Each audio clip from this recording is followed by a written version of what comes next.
안녕하세요. 토토웨이입니다.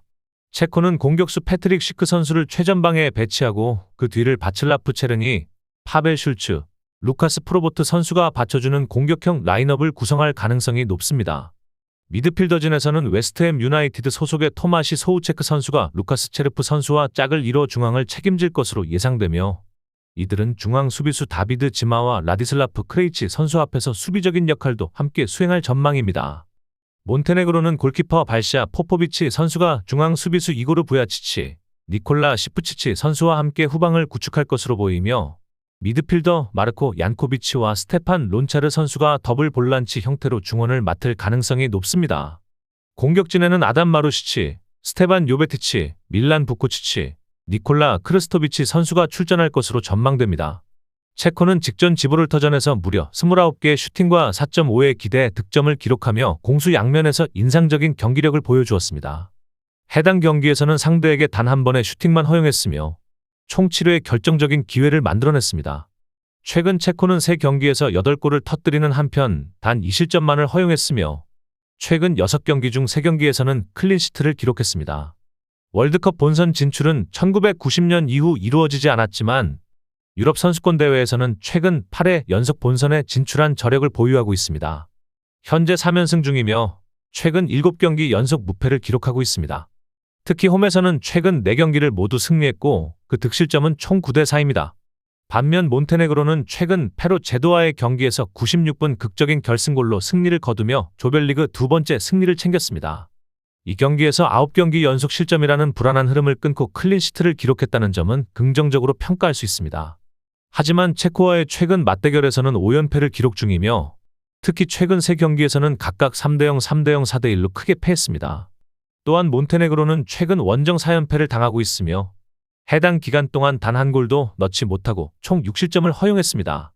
이러한 흐름을 종합적으로 고려했을 때 양팀 모두 최근 분위기는 좋지만 홈에서 강한 체코가 경기력과 전력 그리고 상대 전적 모두에서 우위를 점하고 있습니다. 따라서 이번 경기에서는 체코의 승리가 유력해 보입니다. 에스토니아는 이번 경기에서 최소 2명의 주전 선수 교체가 불가피한 상황입니다. 케보르 팔루메츠가 징계로 결장하고 라스무스 페이트소는 부상으로 인해 대표팀 명단에 포함되지 않았기 때문입니다.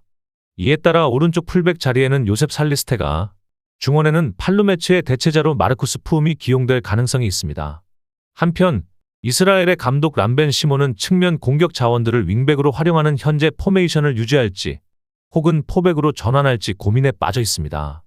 수비수 션 골드버그의 결장으로 인해 후자의 가능성이 더 커졌으며 중앙 수비 강화 차원에서 스타브 램킨의 선발 기용도 고려되고 있습니다. 포메이션이 그대로 유지된다면 리엘 아바다와 마노르 솔로몬이 윙백으로 출전할 가능성이 높습니다. 에스토니아는 UEFA 네이션스리그 C리그 잔류에 성공하며 긍정적인 흐름 속에 월드컵 예선에 돌입했습니다. 아제르바이잔과의 2연전에서 4점을 챙기며 그룹 내 경쟁력을 보여주었고 지난 3월 이스라엘과의 맞대결 초반에도 선제골을 넣으며 기세를 올렸습니다. 하지만 해당 경기에서는 결국 1대2로 역전패하며 주도권을 넘겨주었습니다. 그럼에도 불구하고 에스토니아는 이후 몰도바 원정에서 3대2로 승리하며 반등에 성공했습니다. 전반 30분까지 2대0으로 앞서 나가며 흐름을 잡았고 결국 접전 끝에 승리를 지켜냈습니다. 이러한 결과 덕분에 에스토니아는 남은 홈 경기인 이스라엘전과 노르웨이전을 통해 조 2위 자리를 지킬 기회를 갖게 되었습니다. 물론 여전히 언더독의 입장이긴 하나 경기력 향상에 대한 기대감은 존재합니다. 이스라엘 입장에서는 감독 람벤 시몬이 비교적 젊은 선수단을 이끌고 1970년 이후 첫 월드컵 본선 진출을 노리고 있습니다. 지난 3월 에스토니아를 상대로 2대1 승리를 거두며 산뜻한 출발을 했지만 이후 노르웨이와의 경기에서는 2대4로 패하며 수비 불안을 드러냈습니다. 한때 동점까지 만들었으나 상대의 공격력을 막아내지 못했습니다. 그럼에도 불구하고 이스라엘은 지난 11월 프랑스 원정에서 0대0 무승부, 벨기에와의 경기에서는 승리를 거두는 등 강팀을 상대로도 저력을 보인 바 있습니다. 이번 에스토니아전에서 승리한다면 월드컵 본선 진출 경쟁에서 다시 유리한 위치를 점할 수 있습니다. 이러한 흐름을 종합해보면 지난 3월 맞대결에서도 박빙의 승부가 펼쳐졌던 만큼 이번 경기 역시 치열한 접전이 예상됩니다. 에스토니아는 홈 2점을 살리려 할 것이지만 전력상 우세한 이스라엘이 한 골 차 승리를 거둘 것으로 예상됩니다. 지브롤터는 골키퍼 브래들리 반다가 키안 로넌, 베르나르도 로페스, 루이 에널슬리, 이선 브리토로 구성된 수비라인의 보호를 받을 것으로 보입니다. 감독 훌리우 리바스는 지난 경기에서 3미드필더 전술을 사용했기 때문에 이번 경기에서도 TJ 대 바르, 다니엘 벤트, 제임스 스캔런을 중원에 배치할 가능성이 있습니다. 이에 맞서는 크로아티아는 베테랑 미드필더 루카 모드리치가 이번 경기에도 출전 가능하며 마테오 코바치치와 중원에서 호흡을 맞출 것으로 예상됩니다. 공격진에는 이반 페리시치, 마르틴 바투리나 안드레이 크라마리치가 최전방 공격수 안테 부디미르 뒤에서 출전할 후보입니다. 수비 라인은 센터백 요십 슈탈로와 두의 찰레타 차르가 맡고 좌우 풀백에는 요십 스타니시치와 유슈코 그바르디올이 나설 것으로 보입니다. 지브롤터는 직전 체코전 패배가 전혀 의외는 아니었지만 경기에서 단 한 번의 슈팅만 기록한 점은 실망스러운 결과입니다. 실제로 지브롤터는 이번 조별 예선 2경기에서 단 2차례 유효 슈팅만 기록했으며 최근 5경기에서 단 3득점에 그치고 있습니다. 수비 측면에서도 최근 5경기에서 9실점을 허용하며 현재 조에서 가장 낮은 -7의 골득 실차를 기록하고 있습니다.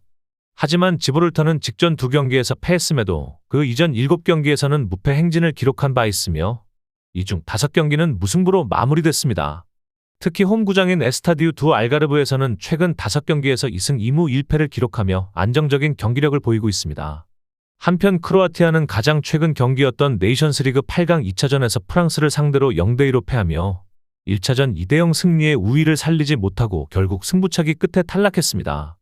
이 패배로 인해 최근 5경기에서 단 1승만을 거두는 부진을 보이고 있으며 그동안 총 7실점, 6득점을 기록했습니다. 크로아티아는 2022년 카타르 월드컵에서 3위, 2018년 러시아 월드컵에서 준우승을 차지했던 강팀으로 이번 월드컵 본선 진출 역시 당연한 기대를 받고 있습니다. 그러나 최근 원정 5경기에서는 1승 2무 2패로 다소 부진한 흐름을 보이고 있습니다. 그럼에도 불구하고 모드리치, 그바르디올, 크라마리치 등 주축 선수들의 출전이 예상되는 만큼 전력상 크로아티아가 지브롤터를 상대로 우위를 점할 가능성이 높습니다. 지브롤터의 수비 불안과 크로아티아의 기량을 고려할 때 이번 경기는 크로아티아의 승리로 전망됩니다. 발렌시아 소속 골키퍼 스톨레 디미트리에프스키는 이번 경기에서도 북마케도니아의 골문을 지킬 것으로 보이며 그 앞을 조코, 자이코프, 비사르 무슬리우, 요반 마네프로 구성된 스백 수비 라인이 보호할 전망입니다. 팀의 주장 에니스 바르디는 북마케도니아 역사상 3번째로 많은 득점을 올린 공격 자원으로 이번 경기에서도 핵심적인 위험 요소가 될 것입니다. 공격 최전방에는 지로나 소속 보얀 미오브스키가 나설 예정이며 그는 최근 A매치 7경기에서 5골을 기록하며 상승세를 보이고 있습니다. 한편 벨기에는 레알 마드리드의 골키퍼 티보 쿠르투아가 허리 부상으로 대표팀에서 제외되어 출전하지 못합니다. 이에 따라 브리에 소속의 노르딘 야커스가 대체 발탁됐지만 실질적으로는 노팅엄 포레스트의 마츠셀스가 이번 경기에 선발 골키퍼로 나설 가능성이 높습니다. 세리에 A 우승을 차지한 로멜루 루카쿠는 이번 경기에서도 최전방을 책임질 예정이며 현재 A매치 통산 88골을 기록 중인 그는 득점 기록을 더욱 늘리기 위해 나설 것입니다. 북마케도니아는 월드컵 본선 진출 경험은 없지만 유로 2020 본선 무대를 밟은 바 있으며 이번 2026년 월드컵 예선에서는 역사적인 첫 진출을 꿈꾸고 있습니다. 2024년 하반기 UEFA 네이션스리그에서 6경기 16점을 기록하며 리그C 우승과 승격에 성공했고 그 분위기를 이어 2026년 월드컵 예선 첫 경기에서 리히텐슈타인을 3대0으로 꺾으며 산뜻하게 출발했습니다. 하지만 웨일스와의 두 번째 경기에서는 보얀 미오브스키가 91분에 선제골을 넣고도 96분에 데이비드 브룩스에게 동점골을 허용하며 1대1 무승부를 기록했습니다. 그 결과 북마케도니아는 웨일스와 함께 4점을 나란히 획득한 상태입니다. 비록 아쉬운 결과였지만 이 무승부로 인해 북마케도니아는 최근 A매치 8경기 연속 무패를 이어가며 지난 2024년 6월 체코와의 평가전 패배 이후 1년 가까이 패하지 않았습니다. 또한 공식 경기 기준으로는 2023년 11월 유로 2024 예선에서 이탈리아에 2대5로 패한 이후 무패 행진을 이어가고 있습니다. 그러나 이번에는 FIFA 랭킹 8위인 벨기에와 맞붙는 만큼 무패 기록이 깨질 가능성도 존재합니다. 벨기에는 유로 2024와 2024-25 네이션스리그에서 부진한 성적을 낸 뒤 도메니코 테데스코 감독이 경질되고 루디 가르시아 감독이 새롭게 부임했습니다. 유로 대회 16강 탈락에 이어 네이션스리그에서도 A조에서 6경기 중 4패를 기록하며 강등 플레이오프까지 밀려났습니다. 가르시아 감독 체제하에서 벨기에는 우크라이나와의 플레이오프 1차전에서 1대3으로 패한 뒤 2차전에서 3대0 승리를 거두며 간신히 리그 A 잔류에 성공했습니다. 이제 그의 목표는 벨기에를 4회 연속 월드컵 본선에 진출시키는 것입니다. 벨기에는 북마케도니아, 웨일스, 카자흐스탄, 리히텐슈타인 등과 같은 조에 속해 있으며 조 1위 유력 후보로 평가받고 있습니다. 다만 최근 원정 경기에서는 주춤한 모습도 보이고 있습니다. 벨기에는 2023년 10월 유로 예선에서 오스트리아를 3대2로 꺾은 이후 원정에서 승리를 거두지 못하고 있으며 최근 5번의 원정에서 1승 2무 2패를 기록하고 있습니다. 그럼에도 불구하고 벨기에는 북마케도니아와의 역대 맞대결에서 3승 1무로 우위를 점하고 있으며 두 차례 원정 맞대결에서도 1995년 유로 예선 5대0, 2013년 월드컵 예선 2대0 승리를 거둔 바 있습니다. 이러한 흐름을 종합해보면 북마케도니아가 최근 8경기 무패라는 좋은 분위기를 타고 있지만 벨기에는 개인 기량과 선수층에서 우위를 점하고 있어 힘든 경기가 예상됩니다. 저의 분석을 재미있게 보고 계시다면 잠시 좋아요와 구독 한번 눌러주시면 큰 힘이 됩니다. 노르웨이는 이번 A매치 기간 동안 에스토니아 원정 경기를 앞두고 있으며 주축 선수들이 모두 소집된 상태입니다. 이에 따라 슈탈레 솔바켄 감독은 안정된 선발 라인업을 구성할 수 있을 것으로 보입니다. 현재 UEFA 월드컵 예선에서 가장 많은 득점을 기록 중인 노르웨이는 주장 마르틴 웨데고르가 9골 중 4개의 어시스트를 기록하며 중원의 핵심 역할을 하고 있으며 엘링 홀란드는 2경기 연속 골을 넣으며 A매치 통산 41경기 40골이라는 놀라운 기록을 이어가고 있습니다. 여기에 아틀레티코 마드리드 소속의 알렉산더 쇠를로트가 공격진에 합류할 예정이며 중앙 미드필더진은 산데르 베르게와 파트릭 베르크가 맡게 됩니다. 반면 이탈리아는 상당히 다른 상황에 직면해 있습니다. 유벤투스의 미드필더 마누엘 로카텔리가 발목 부상으로 빠졌고 수비진에서도 문제가 발생했습니다.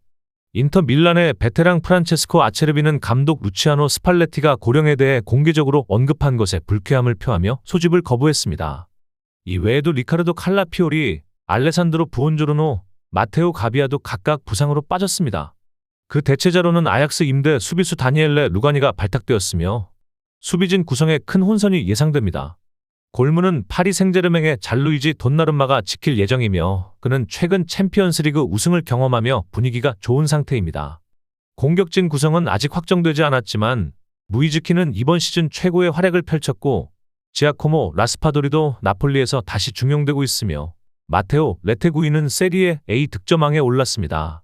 다만 스팔레티 감독은 강팀 노르웨이를 상대로 투톱을 기용할지에 대해 신중하게 접근할 것으로 보입니다. 노르웨이는 지난 3월 몰도바를 상대로 5대0 대승, 이어 헝가리 중립 경기장에서 이스라엘을 4대2로 꺾으며 조 1위를 달리고 있습니다. 5개 팀으로 구성된 I조에서 승점 6점을 선취한 상황으로 직행 티켓을 향해 유리한 고지를 점하고 있습니다.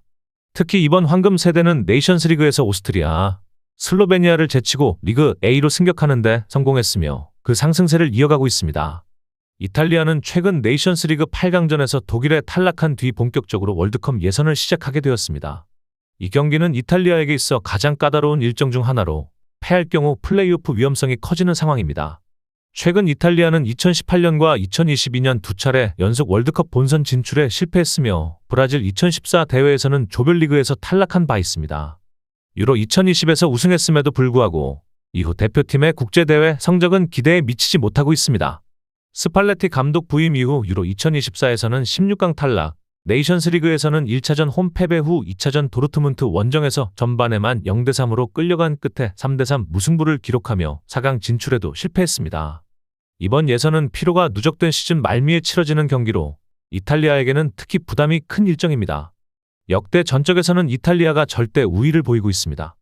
유로 2016 예선을 포함해 21세기 들어 4차례 예선 맞대결에서 이탈리아는 3승 1무를 기록했으며 마지막 원정이었던 2014년 울레발 스타디온 방문에서도 2대0으로 승리한 바 있습니다.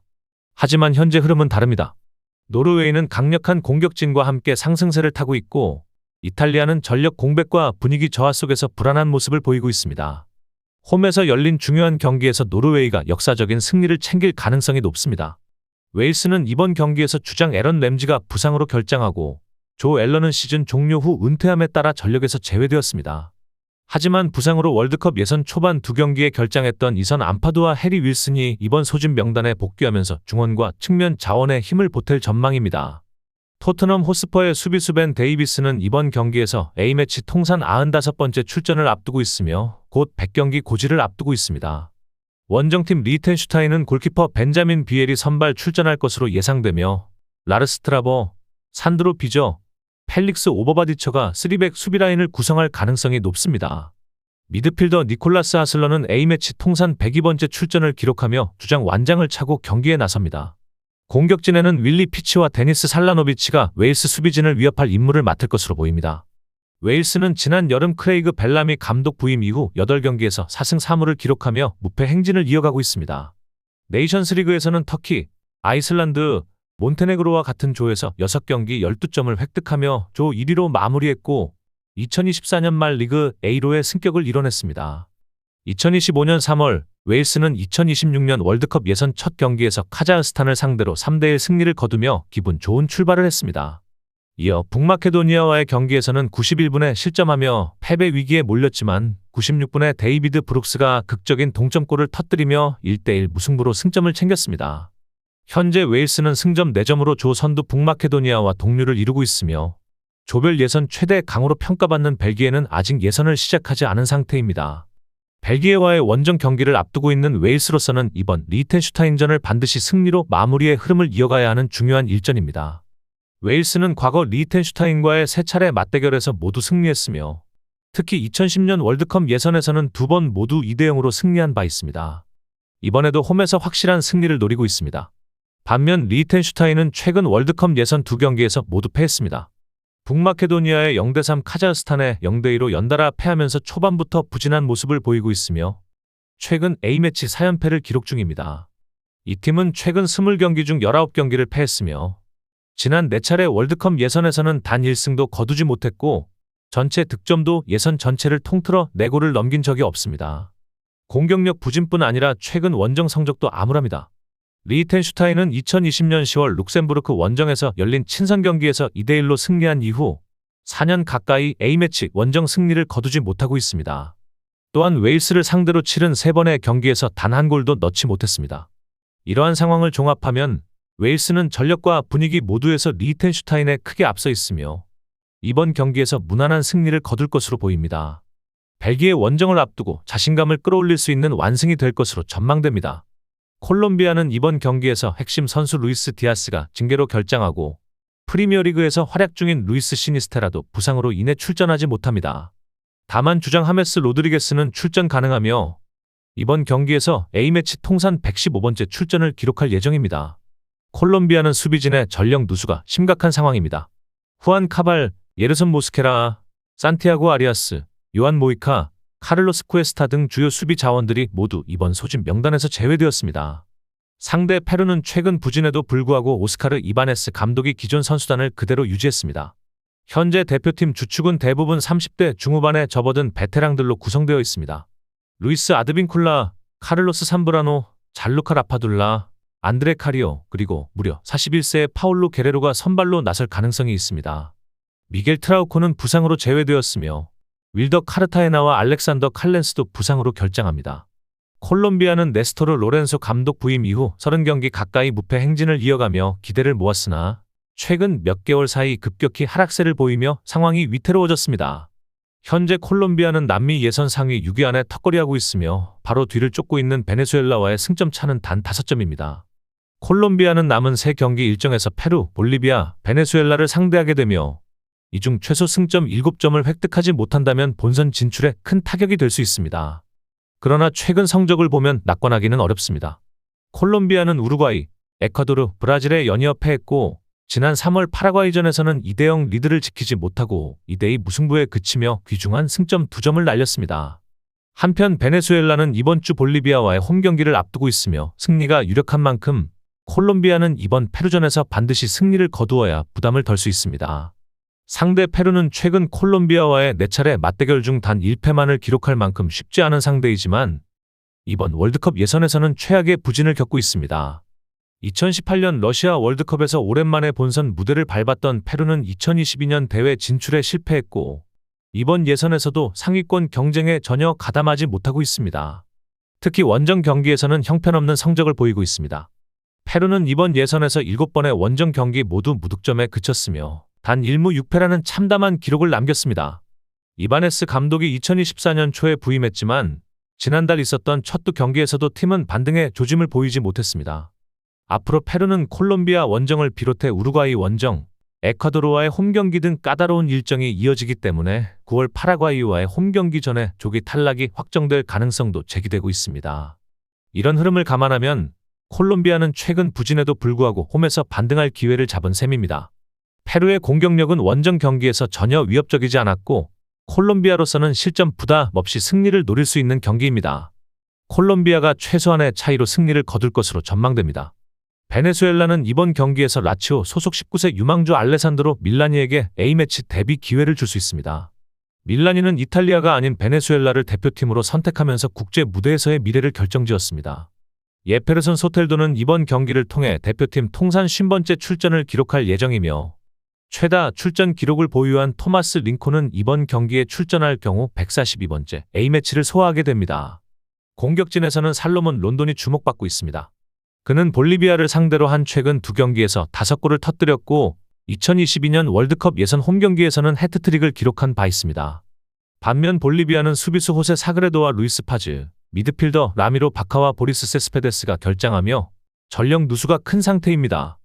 이번 대표팀 명단은 상당히 경험이 적은 구성으로 필드 플레이어 중 A매치 50경기 이상을 소화한 선수는 없습니다. 하지만 최근 남미 예선에서 주목받고 있는 선수는 산토스 소속 공격수 미겔리토입니다. 그는 브라질 세리에 비해 아메리카 미네이르로 임대돼 활약 중이며 최근 클럽 경기에서 득점과 도움을 모두 기록했을 뿐 아니라 3월 페루전에서 예선 5번째 골을 터뜨리며 인상적인 흐름을 이어가고 있습니다. 이번 경기는 베네수엘라의 홈구장 마투린에서 열리며 경기가 시작될 시점에는 콜롬비아와 페루의 결과가 아직 확정되지 않은 상황입니다.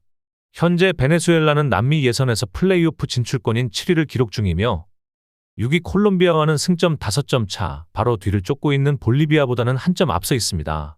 베네수엘라는 이번 예선에서 최고의 성적 중 하나를 기록 중이며 홈에서는 7경기에서 13점을 획득하며 단 한 번도 패하지 않았습니다. 다만 최근 10경기에서 단 1승에 그치는 등 무승부가 많았던 것이 발목을 잡고 있습니다. 특히 원정 경기에서는 볼리비아, 칠레와 같은 하위권 팀에게도 각각 4실점을 허용하며 연달아 패배했습니다. 현재 원정에서 기록한 승점은 단 2점으로 원정에 취약한 볼리비아보다도 적습니다. 하지만 홈에서 볼리비아를 상대로 한 전적은 매우 우수합니다. 21세기 들어 베네수엘라는 월드컵 예선에서 홈에서 치른 볼리비아전 6경기 모두에서 승리했습니다.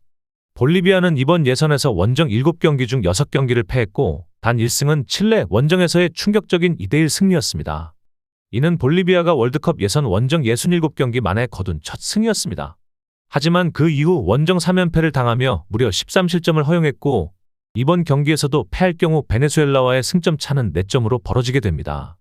이후 남은 경기는 고산지대 엘 알토에서 치러질 칠레, 브라질과의 홈 2연전이지만 이 경기들에서 모두 승리하더라도 플레이오프 진출이 보장되진 않습니다. 이런 흐름을 종합해 볼 때 홈에서 강세를 보이는 베네수엘라가 승리를 거둘 가능성이 높습니다. 특히 볼리비아의 원정 성적이 극히 부진하다는 점을 고려하면 이번 경기는 베네수엘라에게 매우 중요한 기회입니다.